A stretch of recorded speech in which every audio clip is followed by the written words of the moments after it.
know me no fi give up on you never. Wanna be with you forever, forever, forever, forever. Oh baby, where we dey go? Now forward ever, backward never. Them they pray make we run down never, never, never, never. I'ma get that low. Girl, you're the best I know. Our next move they never know, they never know. Money go check low, girl, you're the best. Check. Hi everybody, there we go. We're back on the Hohner YouTube channel. Thank you everyone for tuning in. This is episode 152 of the Hohner live stream. Talking to harmonica players from all over the world. Now let us know in the chat from where you're tuning in, and feel free to ask questions. And I'm excited about this episode. Tonight's guest is one of Nashville's most recorded harmonica players. Jelly Roll Johnson has performed with dozens of gold and platinum records with artists like Shania Twain. Oh, I gotta ask you about that. I love these recordings. And yeah, his fantastic style, both on harmonica, on vocals, and studio sensitivity made him first called session player for decades. So thank you so much for joining us tonight. Thank you for having me. It's a real pleasure. Yeah, that's fantastic. Wow, yeah. Shania Twain, that's like, we got to talk about that. These are some of my favorite recordings. Yeah, well, yeah, that was a fun session. It was actually the first album she did in Nashville. And so I really didn't play on the hits. Terry McMillan played on the hits. I got to give him credit. Okay. But I did play on a couple songs. I think one of them didn't actually make the album. But I guess the best part of it was that she was in the studio. You know, I was doing an overdub, but she was actually there. So a lot of times when you do an overdub, sometimes, you know, it's just the producer and the engineer. True. Yeah. And the artist is not there, but she was there. And yeah, so you know, you've seen pictures, so you know that was a great experience being there with her live in the studio. I think she seemed to really like what I did, but that was before Mutt Lange. So when Mutt Lange came along, it was they used a whole different band, and Terry McMillan played harmonica and percussion on big hit records that I'm sure you're familiar with. Wow, so, yeah, we're gonna dive into all the studio experiences. But yeah, from what I've read, you started harmonica relatively late.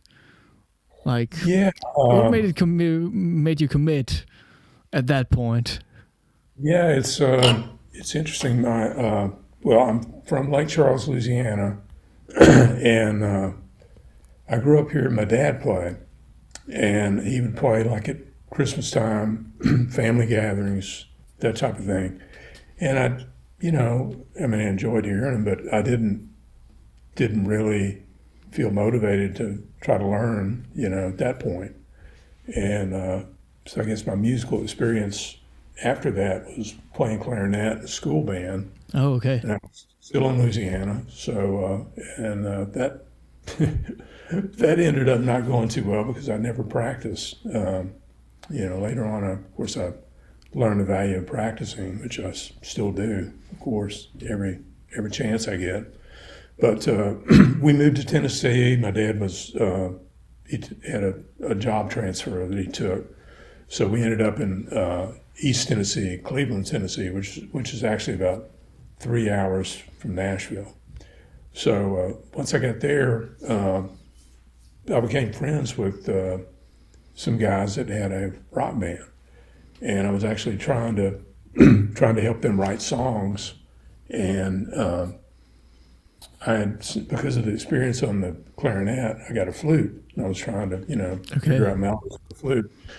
I was really getting nowhere with that, because, although the fingering is the same, the way to produce sound is really different from a clarinet. So my dad kind of saw me struggling there, and he said, why don't you try the harmonica? You just breathe in and out, you at least got notes coming out, So that's what happened, and it really just there was something about an experience I had with it just kind of grabbed me, and pretty early on, and I just felt like I think I can do something with this. So that's where it started. Yeah. There's Andre in the chat, and he asks, "What was your first diatonic harmonica? Like, which model?" Marine band, Okay. which I still play. The regular Marine band. I've never really, I mean, I've played strictly Hohner since I started, and I've been an endorsee since 1980. But the Marine band model, I mean, the original one, the 1896, is the one that, for me, sounds the best. I know it's, not user-friendly, really, the nails and, no screws held,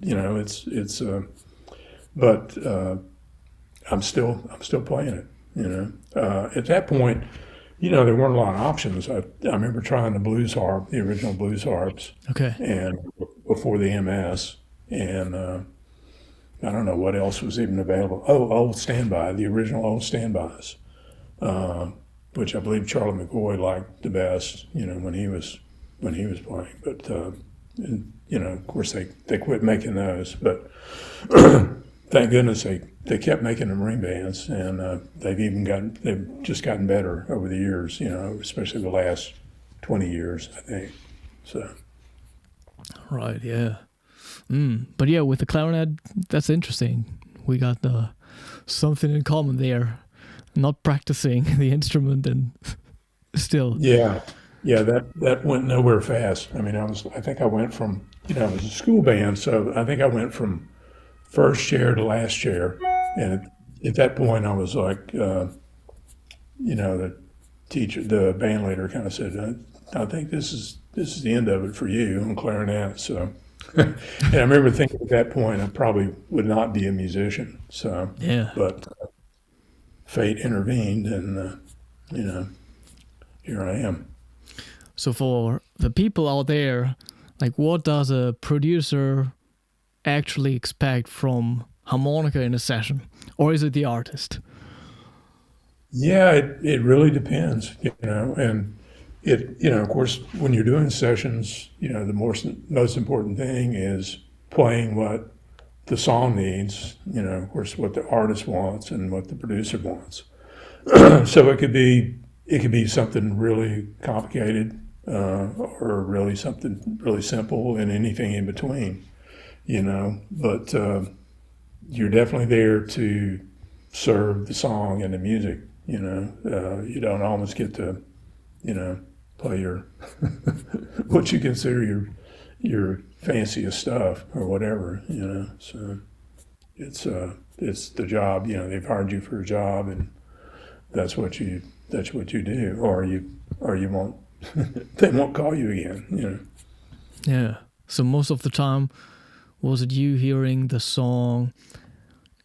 Like, is it you hearing the song in the studio for the first time, or you got some time to prep some stuff? Right. It used to be. It was always hearing it for the first time in the studio. Okay. Now with technology, they can send you the track, without your part, and you can kind of get a feel for it. And when that happens, it's kind of nice, because at least okay, what key we're playing in, what key harp am I going to use, or whatever, Yeah. But I don't ever get locked in on anything, because you're there by yourself, and when you go in the studio, it could be a totally different thing. So you kind of give yourself some options, and then once you get in there, you're going to find out what they want. They might in advance they might tell you, we're kind of looking for this, but sometimes what they tell you is not, when they hear it, is not exactly what they want. So you have to be ready for most anything, and it's usually not that hard.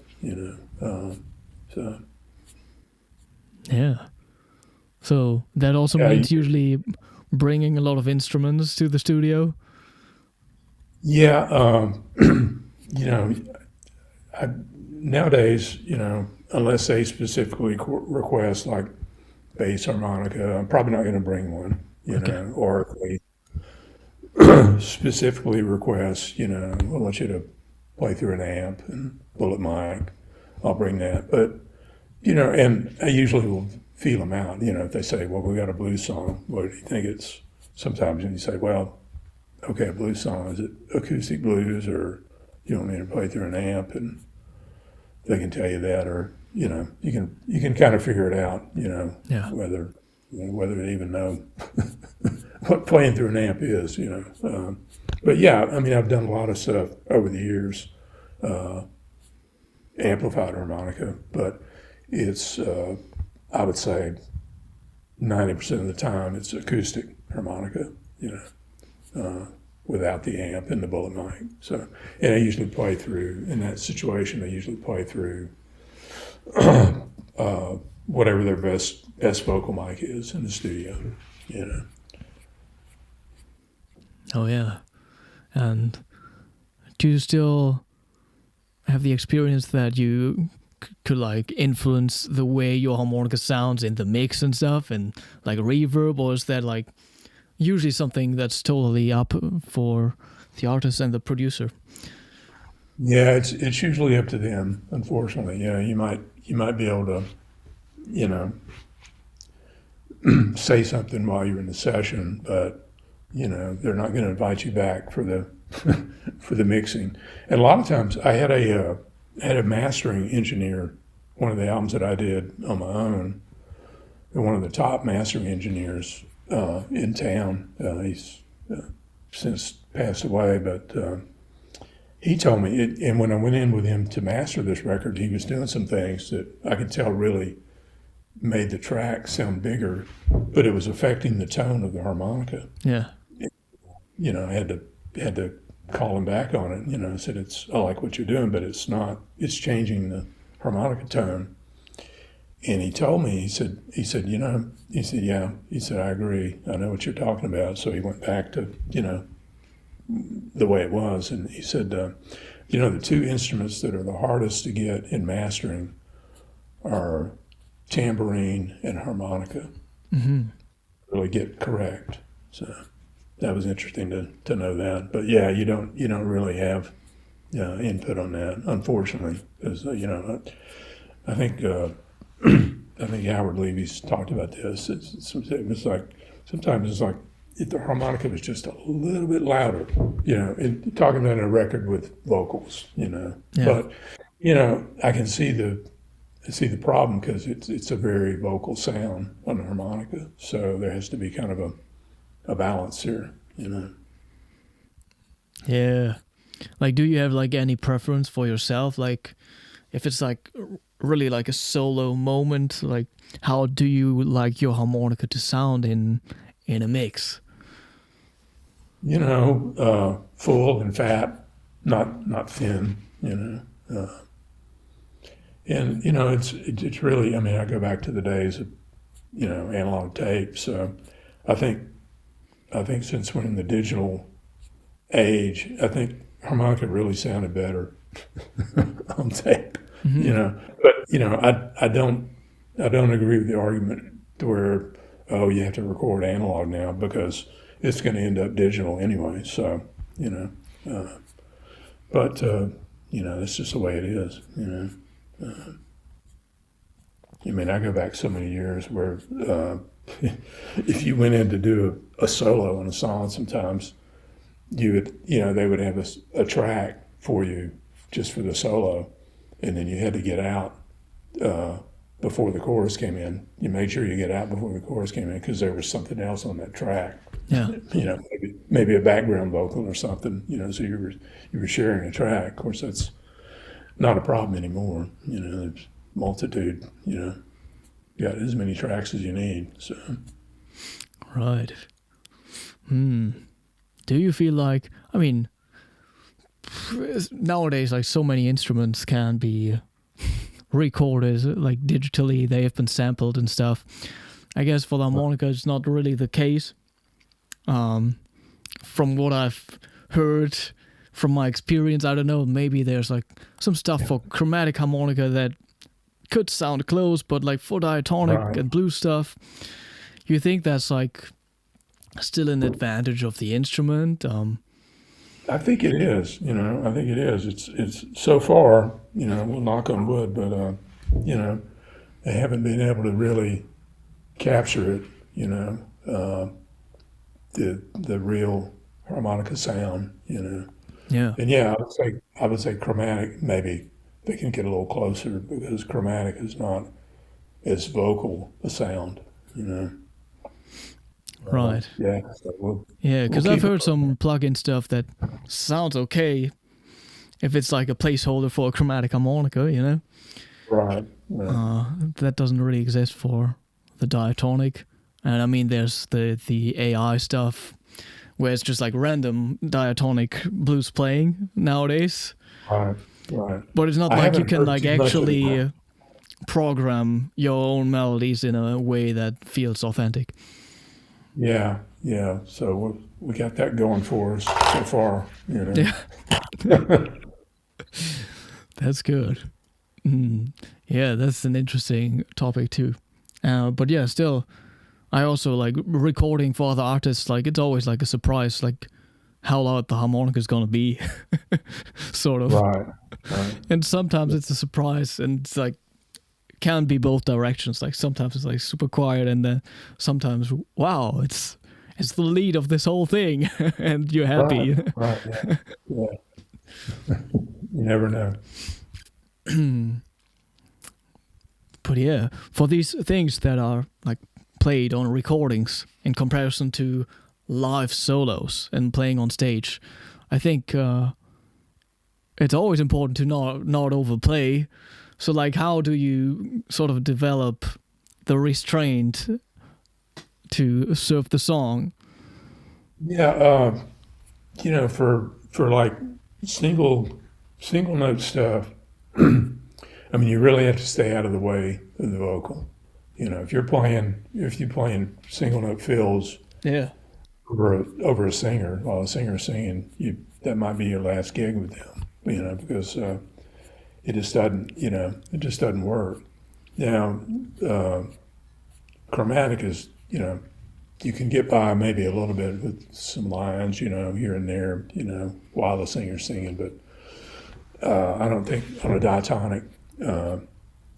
Somebody said one time, if you're playing on a record with a singer, and if you can't hear every word that they're singing, at least in country music, then you're not doing your job. You gotta stay out of the way, because you're complimenting what they're doing, but you're not distracting. Yeah.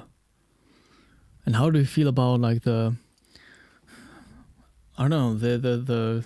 business itself? Like, what's the amount of people asking for harmonica nowadays? I feel like it's such an amazing instrument in this whole country world. And I mean, maybe a few months back, I checked out the most popular country songs, and of course, it's like very pop influenced, but there is so much potential for harmonica in there, like in a good way, in a poppy way, like I agree. I think it's just not being used.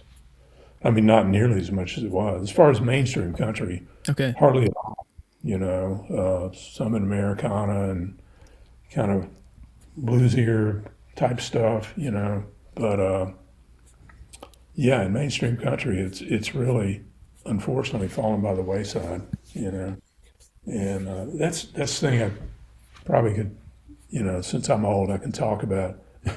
When I started playing, it was like being a professional harmonica player as a sideman. That was a very viable thing, So I started playing in 1972, and so you had, number one, you had all the blues, in the 60s, you had all the 50s for the blues artists, like Chicago blues artists. And then the English artists that came along, they were influenced by all that. So there was harmonica. Then, of course, you had Stevie Wonder playing on big hits. Charlie McCoy started playing on records in the 60s. And, by the 70s, he was even through the 60s and the 70s and into the 80s, he was playing on just about every other song that you would hear on country radio. Yeah. So, and then for the live thing, you also had Mickey Raphael. He started playing with Willie Nelson, I think in 73 maybe, Fingers Taylor was playing with Jimmy Buffett. Norton Buffalo was playing with Steve Miller. There were jobs for full-time harmonica players playing live with major artists. Yeah. And so it was like, okay, well, harmonica. And it was very seemed to be very valued at that point. P.T. Gazelle was playing with Johnny Paycheck, and later on Mel McDaniel. I toured with an artist named Con Hunley, and he did like 5 country albums for Warner Brothers Records. He never had a really big hit, but I was his full-time harmonica player. Yeah. And I started playing with him in '79, and I was playing with him all through the '80s. Just playing harmonica. And then there was a lot of other guys that would play harmonica and maybe keyboards or sing background vocals. And there's one artist I know, like an Americana artist, I think has a full-time harmonica player now, but I can't think of his name. But But you think there's just like very few nowadays, right?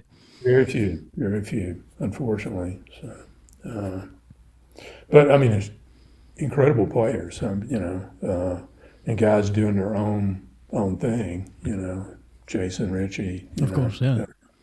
I mean, it's just phenomenal players, and so much more access to information. That's the other thing I was going to mention. Yeah. When I started playing, it was like I actually played for the first 3 months I played. I was playing everything first position. Okay. So I was using C harmonica, and after 3 months, I met a guitar player, Donnie Jenkins, from the town I was living in East Tennessee. He was a great guitar player, but he doubled on harmonica, and he's the one that told me, no, you got to play cross harp. If you want to play in C, you got to have an F harmonica. So anyway, that was kind of, and there was one book, the Tony Glover book, Blues Harp, and even some of the info in that was a little incorrect. But anyway, that was kind of like, it was a very encouraging book. It was kind of like, hey, you'll get there, you'll figure this out, and that was it. And other, playing records and trying to figure out, what was going on with what the harmonica players were doing on the records. So. Right. Well, what's like the most recent harmonica hit you can think of right now? Like a song that like actually features the harmonica as like a lead instrument. For me to think of? Yeah.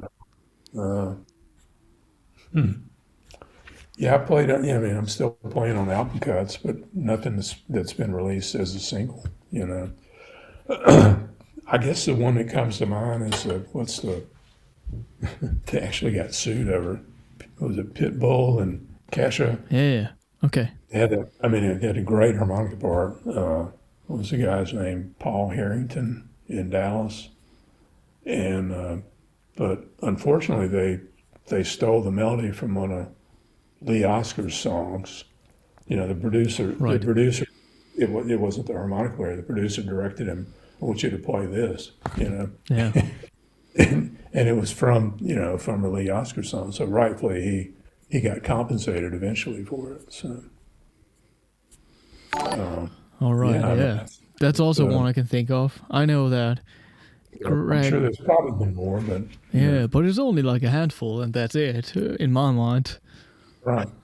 And I think that's very unfortunate because we got all these great players, and you can go hear just incredible players on YouTube, and live if you're able to go see them live, because they're touring. But harmonica and mainstream music, which is something we had in in the 60s, 70s, 80s, and even into the 90s. And somewhat in country, it was still in the 2000s, I mean, I played on, let's see, trying to think of, like, it's probably been 15 years ago, a song by Gary Allen, a song by John Michael Montgomery, that were, pretty big hits that I played on. But yeah, it's been mostly album cuts, so, Yeah. we need the mainstream exposure, Like, what's something Really great. you I think think all it would take players was one or can do two. about that?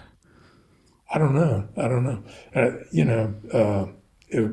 Maybe it'll be somebody younger than me, I mean, luckily I'm still getting called some, but, now I'd say Ross Guerin is really giving the instrument some exposure in movie soundtracks, Yeah, which is great, mainstream exposure, so we need more of that,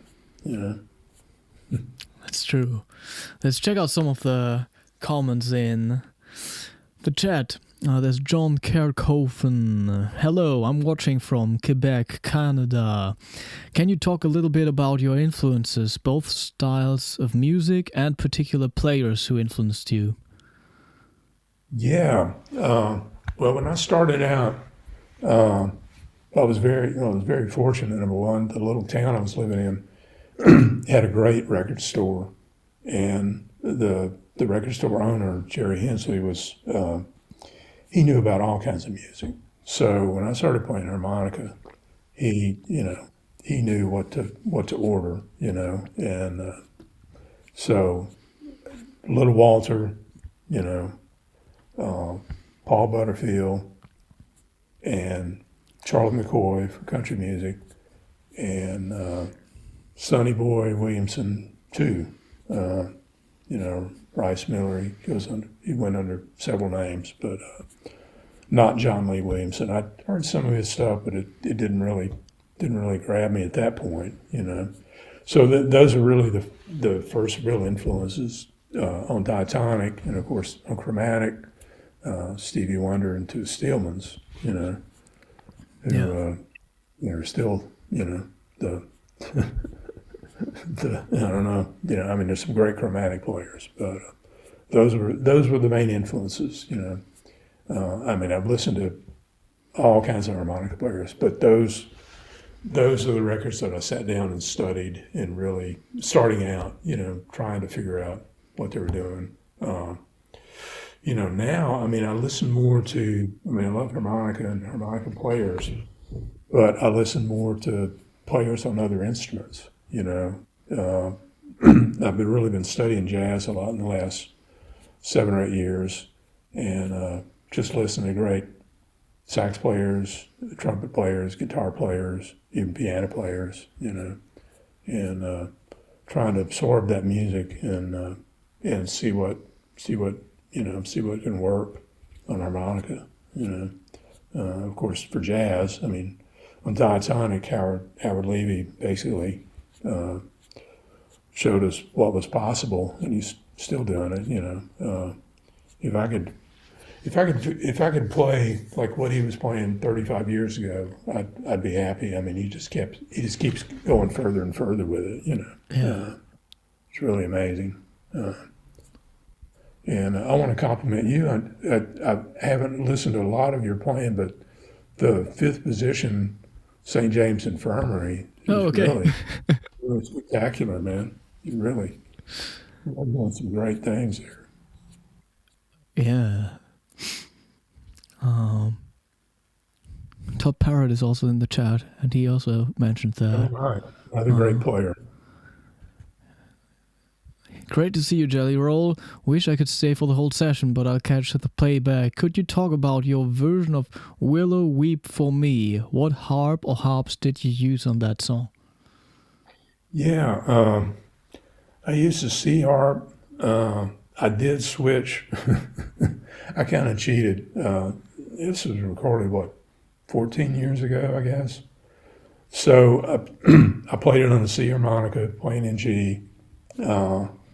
For the bridge, I don't have a C harp handy, but for the bridge, I did switch switch to a different harp for a couple notes, and Okay. so we kind of cheated. If you go on my website, jellyrolljjohnson.com,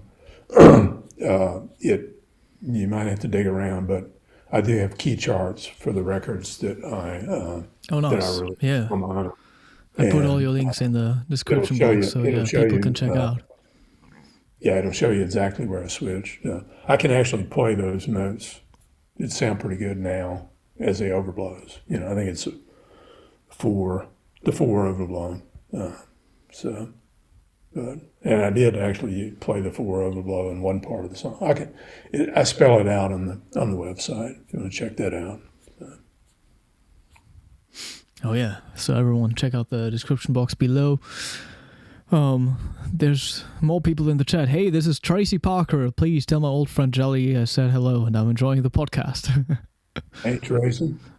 You learn everything you didn't want to know about harmonica. So he's a songwriter, not a harmonica player. So anyway, glad he joined in.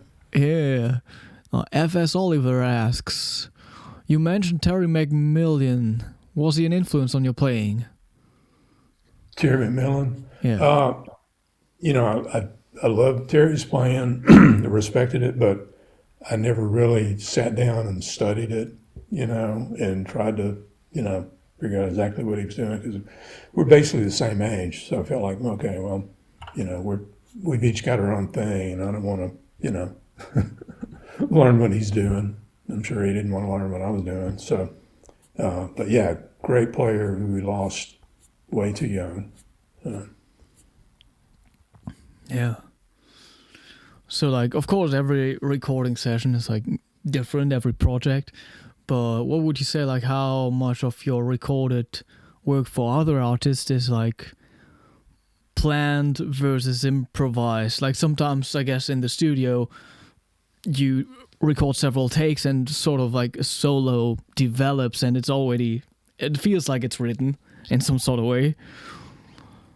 Yeah, then the producer is like, oh yeah, I like that phrase, and yeah, sometimes that happens. Producer named Dan Huff. I played on it's a song. It's actually fairly recent. Unfortunately, it wasn't a hit, but it really got a lot of harmonica in it. The artist is named Tierra Kennedy, and the song is called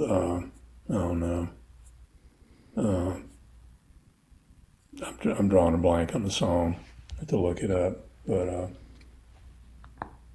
anyway, it had a lot of harmonica in it, and I'm actually switching harps. It's I think the song's in D. I'm using the G harp, I'm using the C harp in one place, and I'm using a high G in one place, and that was all kind of put together. I mean, you would do a take. You usually do a take. There is a short solo in it, so I did a take, and I think of one harp and then one on another harp, and I think he ended up combining. So yeah, sometimes that happens. It's usually not a real long process.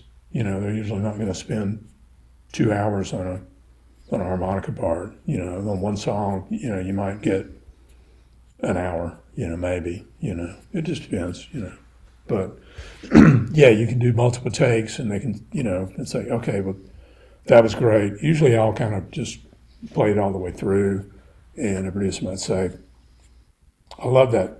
I love the last 4 bars of that, so play something on the first 4 bars, something different, so I'll do that, and, you end up combining, or, I might say, hey, I can beat that, the part you like. Let me try to beat it. And they might give you one chance to do that. Maybe 2. So I guess my point is, they're not gonna spend all day on a harmonica part. Yeah. So yeah. But yeah, you do get some leeway on that. It's not like, okay, you got to play everything in this one take, and that's it. So, and Dan's a great producer. I mean, he's very good. I'm sure he does that with other instruments too. It's not just harmonica parts. He He knows what he's going for. You know, he's a great musician himself. So, excuse me, Yeah. great guitar player. So. So, what would you say separates like a great session musician from a great soloist? Um, I think well, not every great soloist can do great session work. yeah, it's, you definitely have to, you know, if you have, well, it's like I was saying earlier, it's like you have to play what the song needs, what, you think, and if that agrees with the producer and the artist, so it's not, you don't always get to, you know, play your fanciest stuff or whatever, Sometimes you do. It just depends. But yeah, you have to be able to take direction, and it's not about you. It's you're adding your part to their thing. Whereas if it's your record, you can do whatever you want. As a soloist, and live too, of course. If you're the artist, I've done these albums as an artist, but I haven't really. It's been fun to do, but I've never really taken that and run with it. Maybe if I had, I was always too busy doing studio work. Because if you commit to be an artist, you're going to be, you have to go on the road and play for people. Yeah. And so if you do that, you're not going to be around for sessions.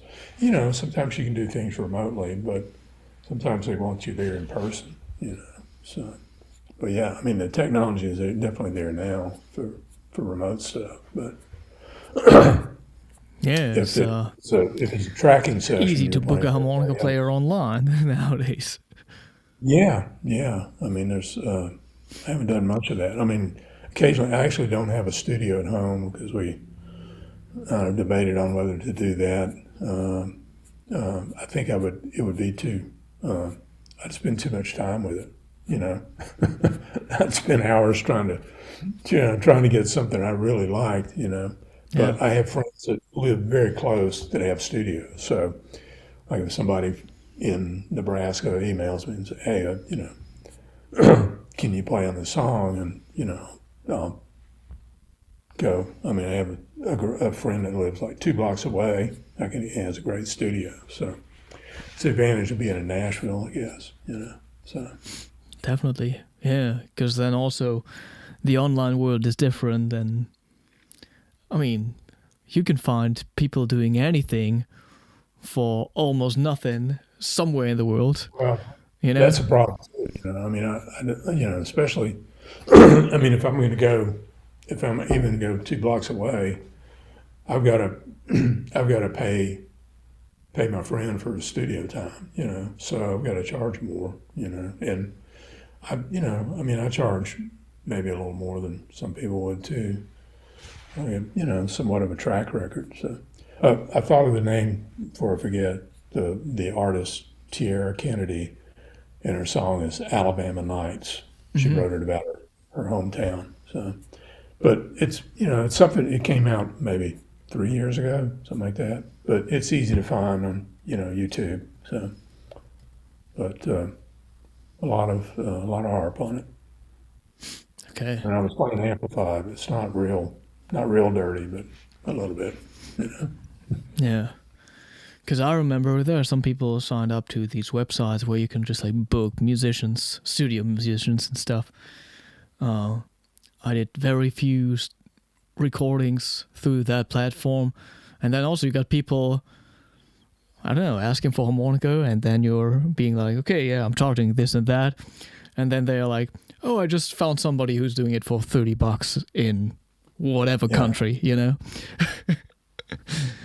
I just can't go there. So, Yeah. yeah. Uh, I'm lucky that I was, around when, it was, I mean, at least union scale, so. Yeah. What's like the weirdest request you ever got in the studio itself? Like a weird key, weird harmonica, weird tuning, weird melody, whatever. Boy, let me think. Something you kind of didn't prepare for. Wow. I don't know. Yeah, nothing's really coming to mind.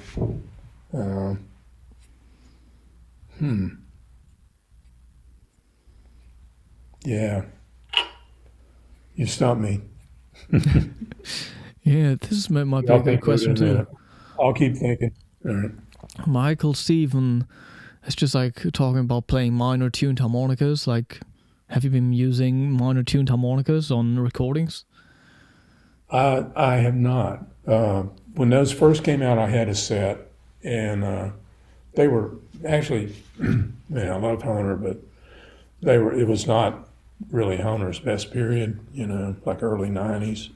And they were they were very leaky, I mean, I see the advantage to playing them for chords, but I don't think I ever recorded on any of them when I had them, I know I didn't on any of the albums I released on my own. Possibly I might have used one on a session somewhere down the line years ago, but I don't remember it. So, but they're nice. It's a different sound. I would say the one problem I had playing them, the ones that were like built for cross harp, so like you're playing, like a G harp, you're gonna play D minor, I would the third was already bent, and I would tend to try to bend it a little bit, Yeah. So that was probably my experience with them, yeah. But I didn't spend a lot of time with them, so. Michael also asks if there's any musical style that doesn't fit well with the harmonica.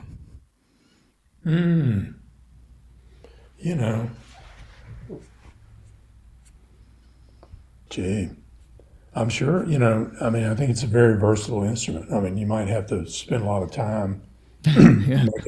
making it work, but I think it really works, because it's, I mean, I wouldn't, talking about types of harmonica, I mean, I wouldn't try to play chromatic on if somebody wanted some fast Charlie McCoy stuff, that would that would be out of my range, Yeah. But yeah, on diatonic, I think it's a really versatile instrument, I think it would fit most places, I'm sure there's probably something I'm not thinking about, but it's you may have to spend some time making it work, How about some Bob Dylan style stuff? Did you ever have to record harmonica in that way? Yeah, I have sometimes, and I always try to. I mean, I'm a tone blocker. I tone block everything, single notes, Yeah. So I kind of try to throw a little bit of, maybe instead of playing first position, I might play second position, but make it sound a little Dylan-esque, or Neil Young, that type of stuff. But yeah, I have done that type of thing. Not a whole lot, Yeah. Again, it's like you have to find something that the producer wants,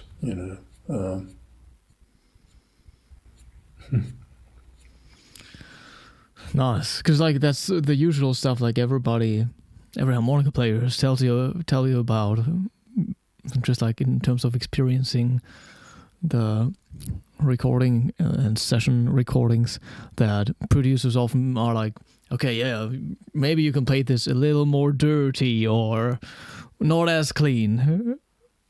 Yeah, it's you follow their directions,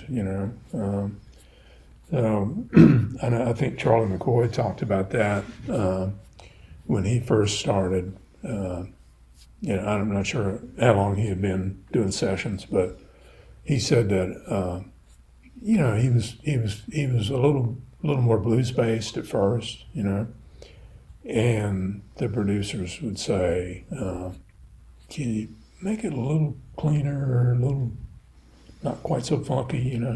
So I mean, he took that to heart because I mean he's definitely the cleanest player that I can think of. Yeah. Just so clean and precise. But that possibly that came out of the directions from the producer. He said he kind of saw where things were headed, and okay, well, the blues thing is not gonna keep me going for too much longer. So, but yeah, he developed such a incredible style, and he's still doing it, still playing, still sounds great.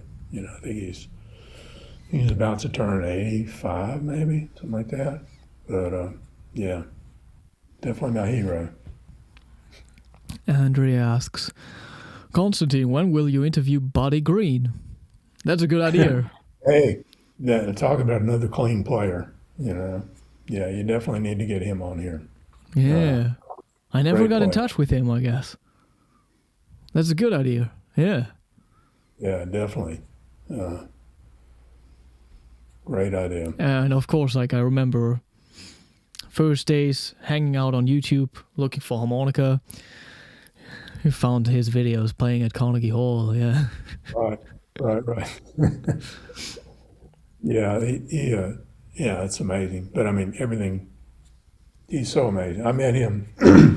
Actually, met him before either one of us moved to Nashville. He was playing with a band in Macon, Georgia, and I was on the road with the artist I mentioned, Con Hunley, and we played at a club. And Buddy was playing with the artist named Randy Howard, and he was playing in the club band. And then not long after that, he started playing with Jerry Reed, an incredible artist, guitar player, and musician. So, and I guess that's when he moved here. And then I moved here. Well, I moved here in '84. He had probably been here a year or two before me. But yeah, he was definitely a guy to get on, and a Hohner guy too. So. Right. How do you feel about younger people starting out with the instrument? Just the future of the instrument, sort of. Because I feel like nowadays, with like anything you can do, sports and music and everything, on social media, you're gonna find somebody and some kid at the age of 10, and he or she is like better at everything you do. Right. But I'm not sure if I feel the same way about harmonica. Like if there's kids and teenagers like this out there, because I think you would see them on social media, but I don't see them. And I wish there would be more. Yeah. I mean, we definitely need it, for the instrument to keep going, Because I'm not a teenager anymore. Yeah, it's a girl here in Nashville, Kiersey Jolie, and she's studying in Belmont now, but she's doing harmonica. She's also doing songwriting and singing, But I think she's got a bright future, Just one that comes to mind. I'm sure now SPA, the SPA convention. I'm sure you're familiar with that. They sponsor young harmonica players that are, I think the cutoff is age 18. Right. But every year they sponsor 4 or 5 different harmonica players, which I think is a great thing, because we definitely need young players coming up, and they're going to bring. Here's the thing, it's like I don't know a whole lot about pop music over the last 15 years, maybe. Whereas when I was 18, I knew about everything on the radio. Of course, everything was more concentrated then. You had FM and AM radio. You didn't have the internet, so you heard everything. But in the last 20 years, I mean, everything is so diffused. There's so many different types of genres and so many different artists. I just don't know that much about them. Whereas somebody that's young, they're going to be influenced by all that, even if it doesn't have harmonica. If it doesn't have a harmonica part, they're still going to be hearing it, and they're going to bring that to their music, to their playing. So even if they really get into records that were made in the 50s, they're still hearing all the stuff that's around them, and those influences, which I think is great. There's tons of records I heard, and I did try to, really keep in touch with everything until, say, the last 15 years. And, I hear stuff like, if I watch Saturday Night Live or the Grammys, and it's usually somebody I haven't heard of before. And, but the younger people are hearing that, in their daily lives, which I think is great. Yeah. Michael says, comparison is the thief of joy. That depends. For some people, it's big motivation. Comparison. I'm sorry, I didn't understand. Oh, that's just Michael Steven in the chat. He says, comparison is the thief of joy. Oh, comparison is the thief of joy. Well, but I'm not sure if that's for everyone. Like, some people get extremely motivated through that. And I think you have your influences, and I know at a certain point you don't, you study them and you try to emulate, and at a certain point you have to find your own thing, definitely. And, nobody's going to play like you do. It's like each individual has a certain thing that they bring, and no matter who their influences are. And maybe it's a good idea at a certain point to not listen to, at least maybe not listen to harmonica players as much. See what comes out, on your own. And but yeah, I think everybody's influenced by somebody. And it depends on the level of influence, I would say. But yeah. But comparing yourself to other harmonic players all the time, probably not. You have to kind of know where you are, but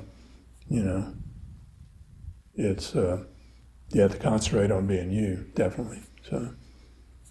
Yeah, and then he's like, I agree though, not as many kids play harmonica, mostly guitar, bass, drums, piano. Right. I think that goes back to, what we were talking about. There's not as much mainstream harmonica in the mainstream of music, unfortunately. And I think it would only take 3 or 4 big records, to really kind of get people's attention again. Yeah, because that's also the thing, the question of how are teenagers gonna discover the instrument nowadays? Yeah. Where are they going to listen to the harmonica or see the harmonica? For me, it was on TV, which was a coincidence because there was this German version of America's Got Talent, and there was a harmonica player, and this harmonica player won the whole show in late 2008. Wow. So he kind of, there was sort of a wave of people buying harmonicas and starting out to play here in Germany. That's great. And you could say I was just one of the very few people who kept going, sort of. Right. And after that, I'm not sure if there was harmonica on TV again, sort of. Right. In that kind of way. I mean, I was on TV with a harmonica, but there was a classical award show.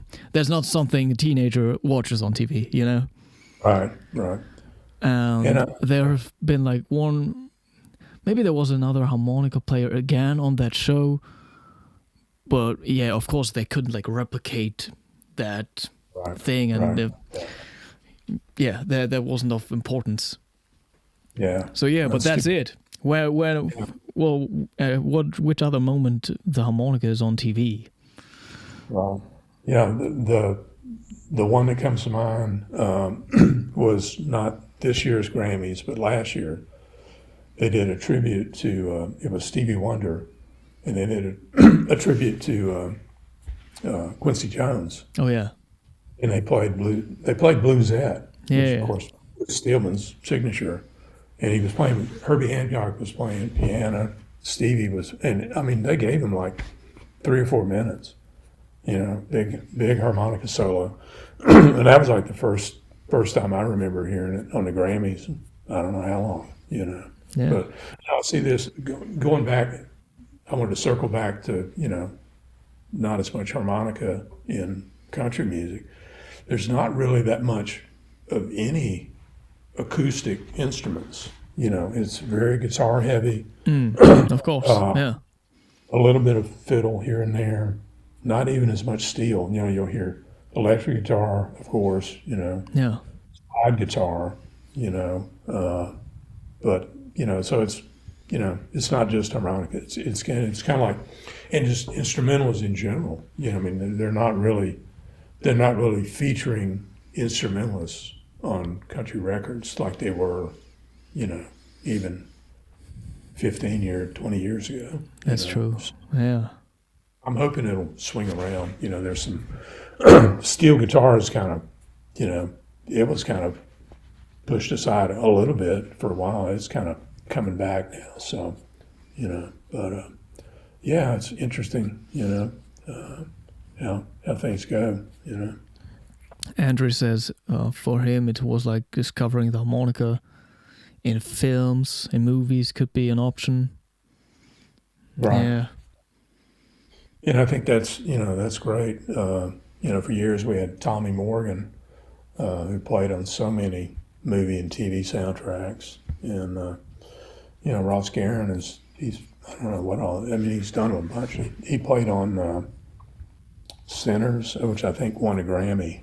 I haven't watched the movie yet. I know he did the Bob Dylan. He and Rob Paparosi did the Bob Dylan parts in the movie Complete Unknown, the Bob Dylan movie.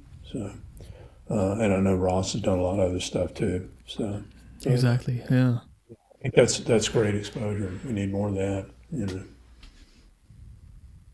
I've done some movie stuff here, not in LA, but it's been years, so. Yeah, so it's sort of about, I don't know, making the instrument work in contemporary pop music and creating some exposure in TV. Yeah. I mean, Yeah, sometimes it's just like out of curiosity, I just like search for harmonica on YouTube and just like pick the last year, also on like other social media platforms, and just check like what's like the most viewed, what's the few videos that have been viewed the most. And yeah, most of the time it's not about the harmonica being a main musical instrument there. It's just rather being used for like other stuff, Right. or like, yeah. Well, I mean, there's so many different layers to that, I guess, as far as recording, mainstream recording, budgets are smaller, harmonica could definitely be considered maybe a luxury item, so you get that factor too, so if they go in with a, guitar, 2 guitar players, at least 2, maybe 3, bass and drums and keyboards, sometimes 2 keyboards. You can do a record with that. You don't need any other instruments. So I think that happens a lot, whereas they might, after they do that, they might say, hey, with this one song, maybe we need something else. So that's when the harmonica player has a shot, but you're competing with, fiddle and, whatever else, so. Yeah. Who else remembers the harmonica like that Rat gifted to Andy and Sean Shawshank Redemption. Oh yeah. You know about that one? I'm not. I No, I don't. think what he's talking about is Red Dead Redemption 2, which is a video game. Yeah, Is that Drew Lewis? that's something I heard about. Oh no, but Shawshank Redemption seems to be a movie. Oh, that is a movie. I don't know if there's harmonica in it or not. Yeah. Yeah. I think I guess it was a comment I saw maybe on Facebook. It was Drew Lewis, who used to work for Hohner USA. He mentioned Red Dead Redemption 2, Okay. which is a video game. So I played harmonica on that. I don't know. I don't play video games, so I don't know how much harmonicas actually ended up in it. We did like 4 or 5 sessions on it, and there's one song that you can I know that you can find on YouTube called the House Building Song, and I played on that. So, Oh, I want but to yeah, check it's that out. Yeah. very. I mean, it's like one of the biggest video games ever. So, I know. Yeah. so anybody that's into video games, you should hear some harmonica in there somewhere. So, and there may be other harmonica players. They did music like all over LA and Canada, and they did some in Nashville. So I'm not sure, there might be some other harmonica players involved. But I did at least some of it. So Yeah. we need a Red Dead Redemption 3. So, so So what's like one of the main things you could let the viewers know, like looking back, which session taught you the most about music? Or is there anything you can just hand on to the audience from your studio work experience?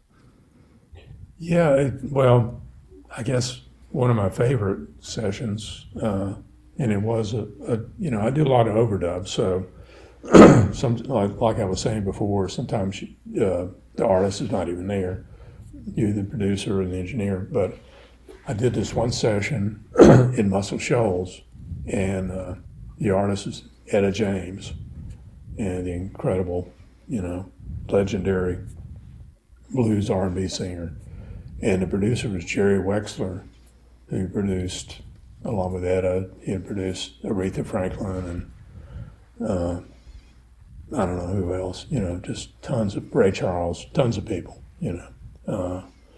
but I got to play on the tracking session, and so the name of the album is The Right Time, and the song I played on is I Sing the Blues.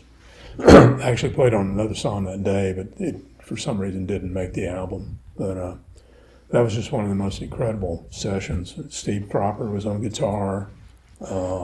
Steve Ferrone was on drums. Willie Weeks was on bass. Clayton Ivey on piano. And everything went down live. I think they did overdubs some horns later on, but everything else went down live. Okay, yeah. So that was just, I don't know, it was one of those where I couldn't believe I was really there, I got lucky there, so. So that might be already a good one to close this off. Like, what still excites you about picking up the instrument nowadays?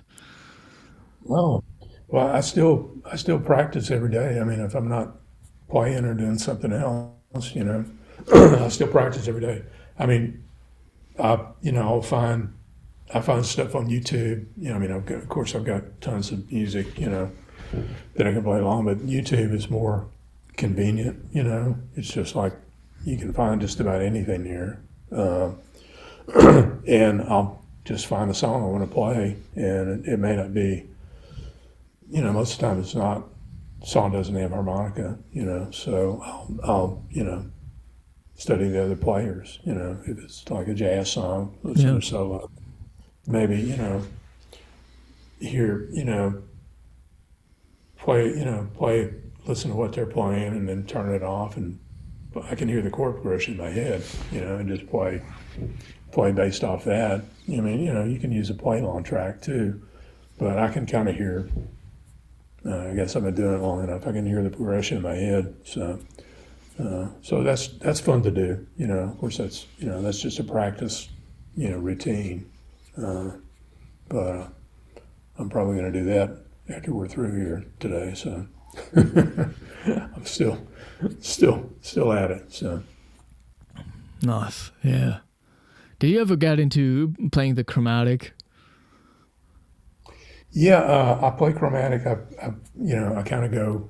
I need to play it more at this point. I don't get asked to play it very much in sessions. That'll kind of go in spurts, and occasionally Yeah. okay, chromatic or whatever. But I don't practice it as much as I do diatonic. I need to practice it more. Kind of. Sometimes I'll really get inspired and really work on it, and luckily I can kind of put it aside for a while and then go back to it, and it doesn't take as long to get up to speed, because I really started playing it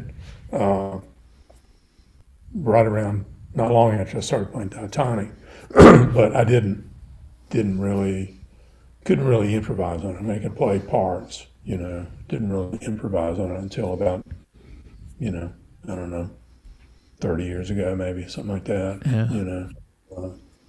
And at that point I was getting called fairly regularly for sessions, so I had to really, okay, I need to get this going, get it up to speed, So I spent a lot of time with it at that point. I actually got to play it live on the CMA Awards, which is the big country music awards. A song by Trisha Yearwood called "Lovers Forever," and I played on the album. It's actually a song that I played a lot with the songwriter Fred Noblock, and so she decided to record it, and so he plays an E minor, which is pretty easy on a C chromatic.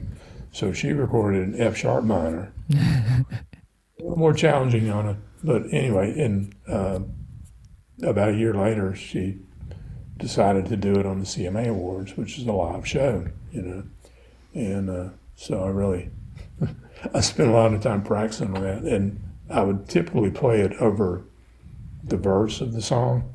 Yeah. So the morning we were going to rehearsals, I get a call from Fred Noblock, said, they've got to cut, and I had like a solo over the verse. They've got to cut, cut something for time. So you're going to have to solo over the bridge, which I'd never played before, especially not in that key, So anyway, I did a lot of practicing that day between the rehearsal and the showtime, Yeah. playing it a lot.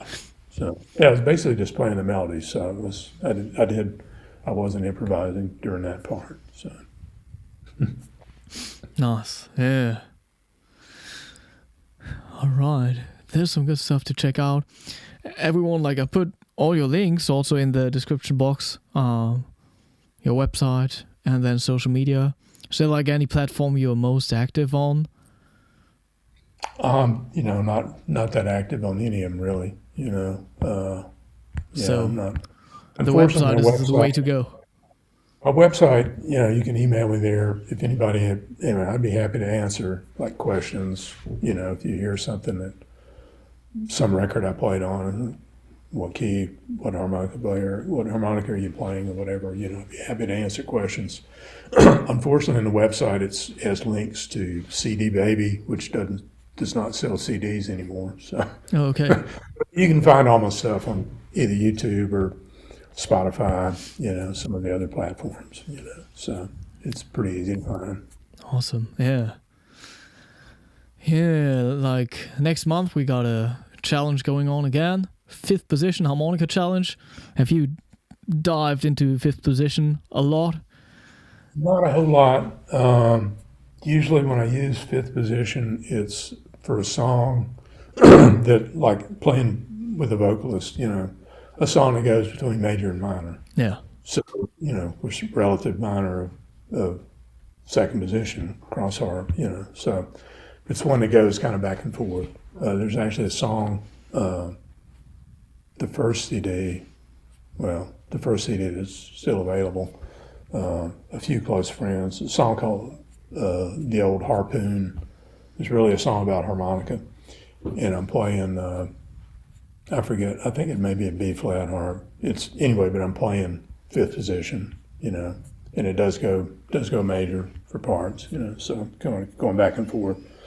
But yeah, it's very, I kind of find the, which position, which key harp.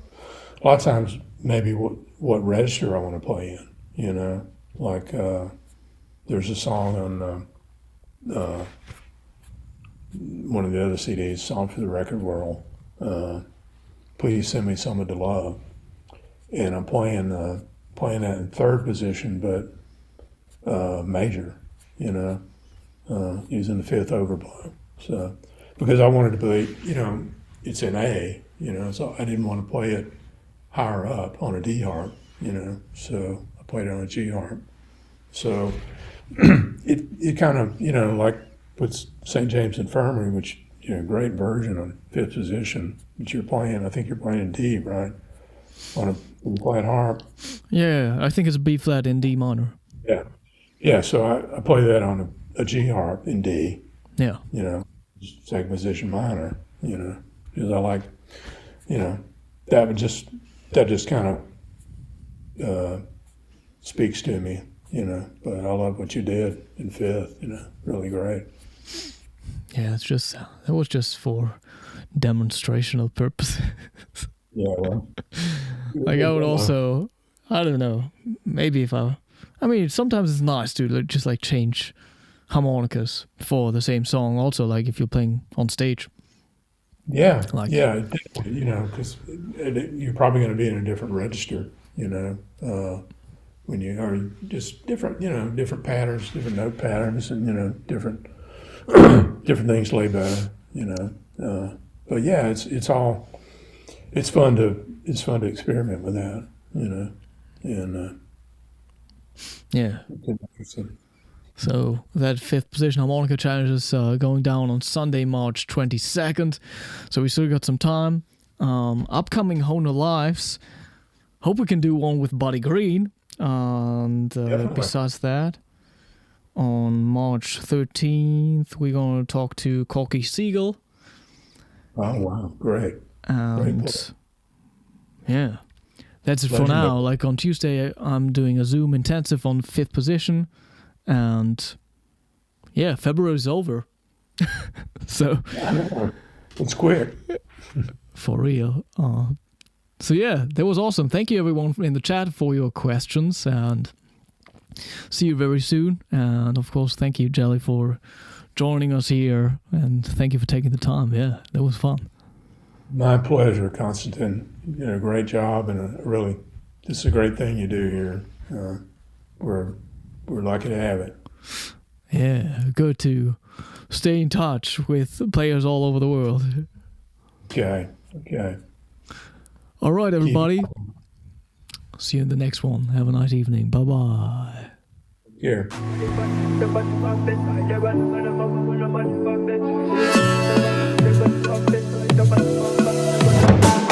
My lady, you know me, no give up on you never. Wanna be with you forever. Forever. Oh baby, where we they go? Now forward ever, backward never. Them they pray make we run down never.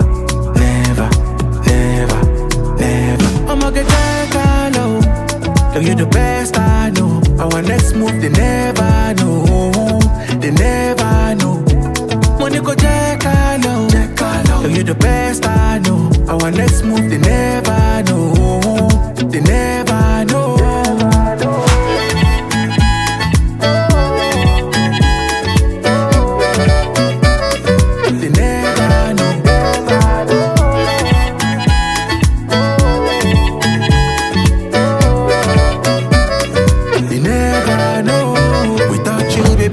Go too rough, so you know, girl, I be feeling this love. Even when I'm down, you wanna waiting this up. It's not blessing, I'ma no be luck.